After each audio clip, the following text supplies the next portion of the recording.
ایک اور حدیث کا مفہوم ہے، حضرت ابو ذر رضی اللہ عنہ فرماتے ہیں کہ ایک مرتبہ نبی کریم صلی اللہ علیہ وسلم سردی کے موسم میں باہر تشریف لائے اور پتے درختوں پر سے گر رہے تھے۔ آپ صلی اللہ علیہ وسلم نے ایک درخت کی ٹہنی ہاتھ میں لی اور اس کے پتے اور بھی گرنے لگے۔ آپ صلی اللہ علیہ وسلم نے فرمایا، اے ابو ذر، مسلمان بندہ جب نماز پڑھتا ہے، اخلاص سے اللہ کے لیے نماز پڑھتا ہے، تو اس سے اس کے گناہ ایسے ہی گرتے ہیں جیسے یہ پتے درخت سے گر رہے ہیں۔ فائدہ میں لکھتے ہیں کہ سردی کے موسم میں درختوں کے پتے ایسی کثرت سے گرتے ہیں کہ بعض درختوں پر ایک بھی پتا نہیں رہتا۔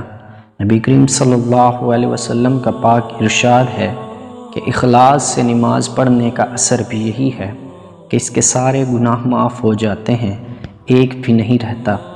مگر ایک بات قابل لحاظ ہے، علماء کی تحقیق آیات قرآنیہ اور احادیث نبویہ کی وجہ سے یہ ہے کہ نماز وغیرہ عبادت سے صرف گناہ صغیرہ معاف ہوتے ہیں، کبیرہ گناہ بغیر توبہ کے معاف نہیں ہوتے۔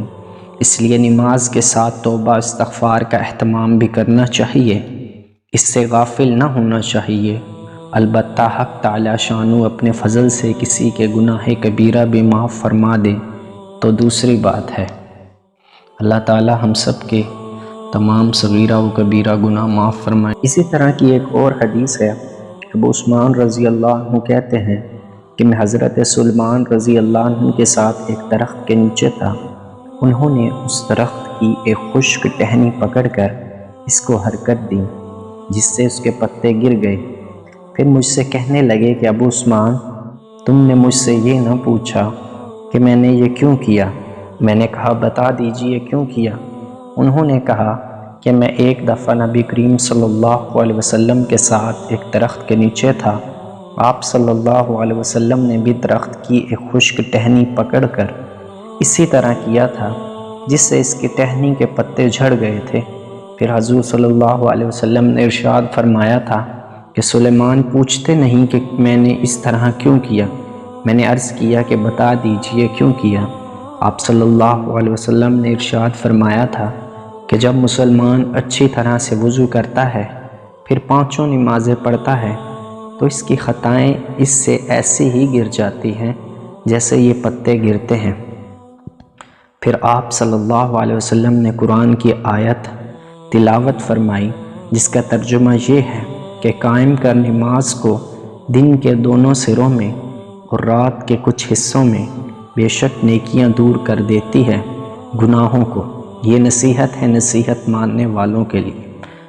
اور فائدہ میں اس کے لکھتے ہیں، حضرت سلیمان رضی اللہ عنہ نے جو عمل کر کے دکھلایا، یہ صحابہ کرام رضی اللہ عنہم اجمعین کے عشق کی ادنا مثال ہے۔ جب کسی شخص کو کسی سے عشق ہوتا ہے، اس کی ہر ادا بھاتی ہے اور اسی طرح ہر کام کے کرنے کو جی چاہتا ہے، جس طرح محبوب کو کرتے دیکھا ہے۔ جو لوگ محبت کا ذائقہ چکھ چکے ہیں، وہ اس حقیقت سے اچھی طرح واقف ہیں۔ اسی طرح صحابہ کرام رضی اللہ عنہم نبی کریم صلی اللہ علیہ وسلم کے ارشادات نقل کرنے میں اکثر ان افعال کی بھی نقل کرتے تھے جو اس ارشاد کے وقت حضور صلی اللہ علیہ وسلم نے کیے تھے۔ نماز کا اہتمام اور اس کی وجہ سے گناہوں کا معاف ہونا، جس کثرت سے روایت میں ذکر کیا گیا ہے، اس کا احاطہ دشوار ہے۔ پہلے بھی متعدد روایات میں یہ مضمون گزر چکا ہے۔ علماء نے اس کو صغیرہ گناہوں کے ساتھ مقصود